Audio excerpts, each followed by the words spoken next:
बिस्मिल्लाहिर्रहमानिर्रहीम। स्टूडेंट्स, आज की इस वीडियो में हमारे पास टॉपिक है angular acceleration.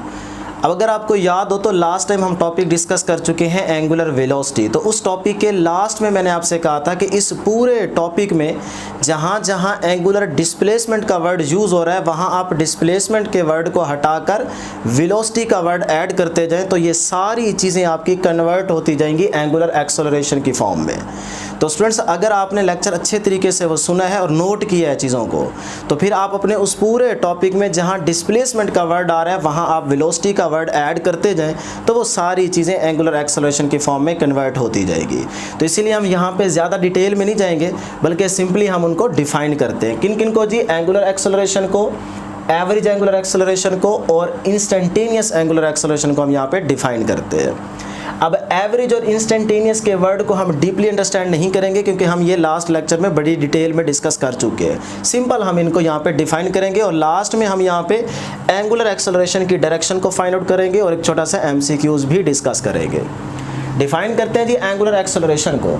The time rate of change of angular velocity. देखें, डिस्प्लेसमेंट को हटाया, वेलोसिटी ऐड कर दिया, तो the time rate of change of angular velocity is called angular acceleration. It is denoted by alpha. Angular acceleration को आप denote करते हैं अल्फा से। अब इसका मैथमेटिकल क्या फार्मूला होगा? अगर आपको याद हो, एंगुलर वेलोसिटी का आपने ये मैथमेटिकल रिलेशन यूज़ किया था, omega is equal to del theta over delta T. अब यहाँ से डेल थीटा क्या है? Angular displacement. तो डिस्प्लेसमेंट को हटाएं, यहाँ ओमेगा लेके आए, एंगुलर वेलोसिटी लेके आए। तो ये देखें, डेल थीटा को हटाया, डेल ओमेगा यूज़ किया, ये टाइम वैसे का वैसे। तो ये फार्मूला किसका बन गया? एंगुलर एक्सेलरेशन का बन गया। ठीक है जी। इसके बाद स्टूडेंट्स हम बात करते हैं एंगुलर एक्सेलरेशन की क्वांटिटी की, कि ये कैसी क्वांटिटी है, वेक्टर है या स्केलर है। अगर आपको याद हो तो हमने ये वाला जो रिलेशन यूज़ किया था एंगुलर वेलोसिटी के लिए, तो हमने कहा एंगुलर वेलोसिटी हमारे पास वेक्टर क्वांटिटी है। क्यों? क्योंकि स्टूडेंट्स आप याद करें कि omega is equal to del theta over delta T था। तो ये जो डेल थीटा की हमने वैल्यू यूज़ की थी, मतलब हम जो एंगल ले रहे थे वो बहुत स्मॉल ले रहे थे। तो अगर एंगल में स्मॉल चेंज आए तो फिर उस डेल थीटा को हम ट्रीट करते थे एज अ वेक्टर, जिसकी वजह से ओमेगा भी क्या बन गया था? वेक्टर। तो अब यहाँ पे अगर ओमेगा वेक्टर क्वांटिटी है तो फिर अल्फा भी क्या होगा? वेक्टर होगा। तो इसीलिए हमने यहाँ पे लिखा है कि एंगुलर एक्सेलरेशन कैसी क्वांटिटी है? It is a vector quantity. ये वेक्टर क्वांटिटी है। उसके बाद करते हैं जी एसए यूनिट की बात। तो एसए यूनिट क्या होगा एंगुलर एक्सेलरेशन का स्टूडेंट्स? तो याद रखिएगा, रेडियन पर सेकेंड स्क्वायर, ये एसए यूनिट होगा। उसके बाद अदर यूनिट्स की अगर हम बात करें तो अदर यूनिट्स में क्या हो सकता है स्टूडेंट्स? हमारे पास रेवोल्यूशन पर सेकंड स्क्वायर हो सकता है। इसके अलावा डिग्री पर सेकंड स्क्वायर हो सकता है। और इसके अलावा स्टूडेंट्स आपके पास क्या हो सकता है? साइकिल पर सेकंड स्क्वायर भी इसका अदर यूनिट हो सकता है। लास्ट में है जी डायमेंशन। डायमेंशन क्या होगी? रेडियन की होती नहीं है, पर सेकंड स्क्वायर है, तो स्क्वायर ब्रैकेट्स में क्या आ जाएगा? टी की पावर -2। अगर वो आपसे MLT की फॉर्म में पूछता है तो फिर डायमेंशन क्या होगी स्टूडेंट्स? MLT की फॉर्म में m की पावर 0, l की पावर 0 और t की पावर -2 और स्क्वायर ब्रैकेट्स। तो यहाँ से आपके पास डायमेंशन क्या आएगी? 0, 0 एंड -2। तो ये आपके पास डायमेंशन आ जाएगी। ठीक है जी।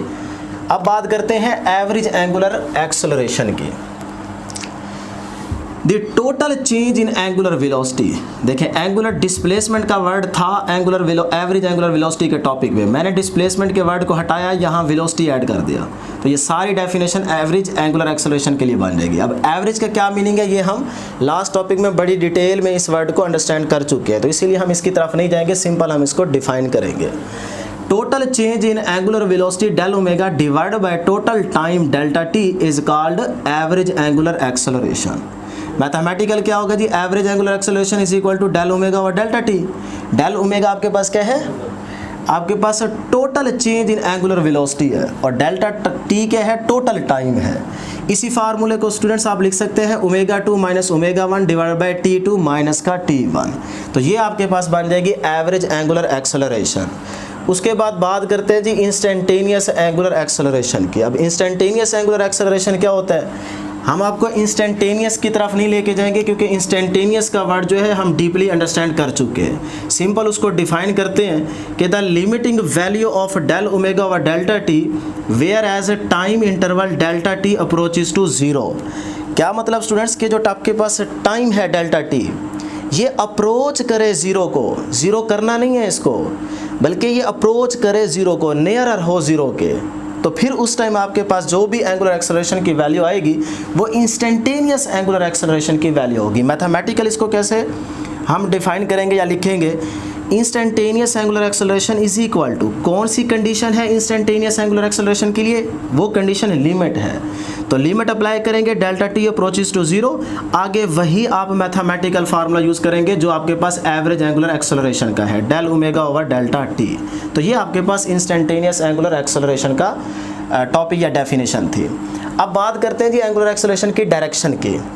तो सेम उसी तरह जैसे एंगुलर वेलोसिटी की डायरेक्शन थी, कहाँ पे, अलोंग एक्सिस ऑफ रोटेशन या perpendicular to the plane of rotation. तो सिमिलरली एंगुलर एक्सेलरेशन की भी direction along axis of rotation होगी या फिर perpendicular to the plane of rotation होगी।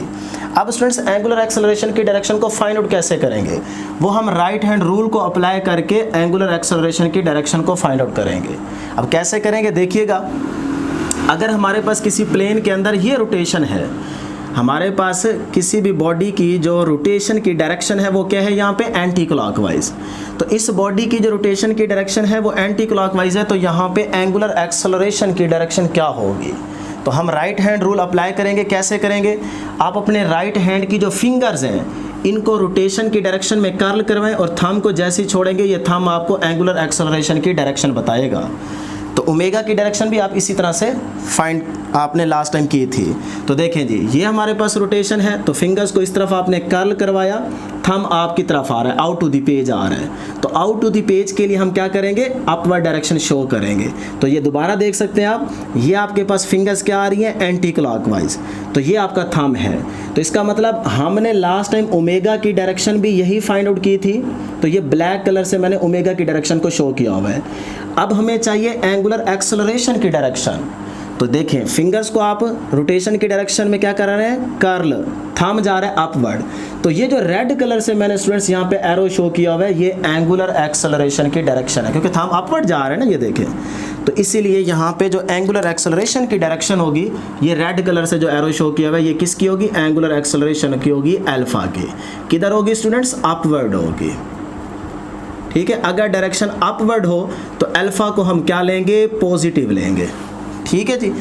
अब स्टूडेंट्स यहाँ से छोटा सा एक और एमसीक्यूज याद रखिएगा कि अगर मैं यहाँ पे ये कहूँ कि यहाँ पे जो एंगुलर वेलोसिटी है, एंगुलर वेलोसिटी, इस बात को गौर से सुनिएगा, अगर एंगुलर वेलोसिटी की वैल्यू इंक्रीज हो रही हो, तो फिर याद रखिएगा angular velocity and angular acceleration alpha, ये दोनों आपस में क्या होंगे, पैरेलल होंगे, पैरेलल।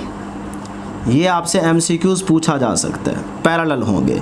फिर से रिपीट कर देता हूँ, अगर आपके पास एंगुलर वेलोसिटी की वैल्यू इंक्रीज हो रही हो, बढ़ रही हो, यानी कि कोई भी आपका बॉडी है जो कि रोटेट कर रहा है सर्कुलर पाथ में, उसकी एंगुलर वेलोसिटी की वैल्यू अगर इंक्रीज हो रही हो, तो फिर ओमेगा और जो अल्फा है ये आपस में क्या होंगे, पैरेलल होंगे। तो यहाँ पे आप देख सकते हैं, इसको इंक्रीजिंग केस बना सकते हैं। ठीक है जी। उसके बाद अगर आपके एंगुलर वेलोसिटी की वैल्यू डिक्रीज कर रही हो, अगर आपका जो ओमेगा है स्टूडेंट्स ये क्या कर रहा हो, डिक्रीज कर रहा हो, डिक्रीज, यानी कि एंगुलर वेलोसिटी की वैल्यू अगर डिक्रीज कर रही हो, तब याद रखिएगा ओमेगा यानी कि एंगुलर वेलोसिटी की डायरेक्शन तो यही रहेगी, अपवर्ड, लेकिन जो एंगुलर एक्सेलरेशन की डायरेक्शन होगी वो इस ओमेगा के उलट हो जाएगी। क्योंकि देखें एंगुलर वेलोसिटी डिक्रीज हो रही है, तो जो एक्सेलरेशन होगा, एंगुलर एक्सेलरेशन, वो नेगेटिव एंगुलर एक्सेलरेशन होगा ना, तो उसकी डायरेक्शन क्या हो जाएगी, इसके उलट हो जाएगी। तो ये आपके पास एंगुलर एक्सेलरेशन की डायरेक्शन होगी अल्फा की। ठीक है, अब डाउनवर्ड है तो इसीलिए हमने यहाँ पे जो अल्फा को लेना है वो क्या लेना है, नेगेटिव लेना है। तो ये स्टूडेंट्स हमारे पास कॉन्सेप्ट था डिक्रीजिंग और इंक्रीजिंग का। अब आपसे पूछा जा सकता है कि अगर एंगुलर वेलोसिटी की वैल्यू डिक्रीज कर रही हो तो ओमेगा और अल्फ़ा का आपस में रिलेशन क्या होता है, एक दूसरे के पैरेलल होते हैं, एंटी पैरेलल होते हैं। तो स्टूडेंट्स यहाँ पे गौर कीजिएगा, अगर एंगुलर वेलोसिटी की वैल्यू डिक्रीज़ करेगी तो ओमेगा और जो अल्फ़ा है ये आपस में क्या होंगे, एंटी पैरेलल। यहाँ से देख सकते हैं एंटी पैरेलल।